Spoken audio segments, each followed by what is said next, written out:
নমস্কার বন্ধুরা, আজকে কোজাগরী লক্ষ্মী পূজা, তাই সকল বন্ধুদের জানাচ্ছি কোজাগরী লক্ষ্মী পূজার শুভেচ্ছা ও ভালোবাসা। আজকে আমি লক্ষ্মী পুজো উপলক্ষে নিরামিষ খিচুড়ি তৈরি করেছি, সেটাই আপনাদের সাথে শেয়ার করলাম। তো আমি এক বাটি মুগ ডাল নিয়ে মুগ ডালগুলোকে ভেজে নিয়েছি, আর যতটা ডাল নিয়েছি ততটাই চাল নিয়ে চাল আর ডাল ভালো করে ধুয়ে একটু ভিজিয়ে রাখলাম। আর খিচুড়ির মধ্যে যে সবজিগুলো দেব তার জন্য ফুলকপি, গাজর, আলু সব এইভাবে কেটে নিয়েছি। আর একটা টমেটো, এক টুকরো আদা, 4টে কাঁচা লঙ্কা, কিছু কাজু কিশমিশ নিয়েছি। এবার একটা বড় ডেকচি নিয়ে ওর মধ্যে প্রথমে জলটা গরম করে ডাল দেব। ডালটা সিদ্ধ হতে টাইম লাগে, ওই জন্য আগে ডালটা দিলাম। তারপর নুন আর হলুদ দিয়ে এবার ডালটাকে সিদ্ধ করে নেব। ডালটা যখন অল্প একটু সিদ্ধ হয়ে যাবে তখন এর মধ্যে আমি যে চালটা রেখেছিলাম, দেখুন ডালটা সিদ্ধ হয়ে গেছে। এবার এর মধ্যে আমি চাল দিয়ে দেব। চাল আর ডাল আমি সমান সমান নিয়েছি, তাতে খিচুড়িটা খেতে টেস্টি হয়। তারপর একটু নেড়ে দিয়ে আবার ঢাকা দিয়ে, পুরো ঢাকা দেব না, পুরো ঢাকা দিলে উপচে পড়বে, সেই জন্য হাফ ঢাকা দিয়ে সিদ্ধ করতে দিলাম। এবার যে সবজিগুলো দেব সেগুলো আমি ভেজে নেব। তার জন্য কড়াইয়ে সর্ষের তেল গরম করতে দিয়েছি, দিয়ে কেটে রাখা আলু, গাজর আর ফুলকপি অল্প একটু হলুদ দিয়ে এবার ভালো করে ভাজবো। কিছুক্ষণ ভাজার পর এর মধ্যে আমি কিছু কাজু কিশমিশ দিলাম। কাজু কিশমিশ দেওয়ার পর আবার 4-5 মিনিট মতো একটু ভাজবো।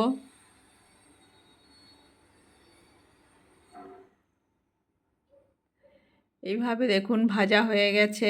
এবার চাল ডালও আমার হাফ সিদ্ধ হয়ে গেছে। এবার এর মধ্যে আমি ভেজে রাখা সবজিগুলো দিয়ে দেব, কারণ সবজিগুলো একটু সিদ্ধ হতে টাইম লাগবে। ওই জন্য চাল আর ডাল যখন হাফ সিদ্ধ হয়ে যাবে তখন সবজিগুলো দিলে সব একসাথে ভালোভাবে সিদ্ধ হয়ে যাবে। এবার আবার একটু ঢাকা দিলাম। তারপরে এবার একটা মশলা ভেজে নেব, সেই মশলাটাও খিচুড়িতে দেব। তার জন্য কড়াইয়ে আর একটু সর্ষের তেল দিয়ে জিরে, শুকনো লঙ্কা, তেজপাতা, এলাচ, দারচিনি সব ফোড়ন দিলাম। একটা টমেটো দিয়ে একটু নেড়ে চেড়ে নিয়ে এবার এর মধ্যে আমি আদা বাটা দিলাম, যেহেতু নিরামিষ সেই জন্য আদা বাটা আর জিরে গুঁড়ো, ধনে গুঁড়ো আর একটু কাশ্মীরি লঙ্কার গুঁড়ো দিলাম কালারটা সুন্দর হওয়ার জন্য। দিয়ে এবার মশলাটা ভালো করে ভেজে নেব যতক্ষণ না মশলা থেকে তেল বেরিয়ে যাচ্ছে। 5-6 মিনিট ভাজার পরই দেখবেন মশলা থেকে তেল বেরিয়ে গেছে। এবার এই মশলাটা আমি খিচুড়ির মধ্যে দিয়ে দেব। খিচুড়িটাও দেখুন সব ভালোভাবে সিদ্ধ হয়ে গেছে, আর অল্প একটু টাইম লাগবে। এই সময় আমি ভেজে রাখা মশলাও দিয়ে দিলাম। মশলা দিয়ে আবার ভালো করে সব কিছু মিশিয়ে নিলাম। মেশানোর পর আমি আগেও নুন দিয়েছিলাম, তাও একটু নুন কম লাগলো, সেই জন্য আর একটু নুন পরিমাণ মতো দিয়ে দিলাম।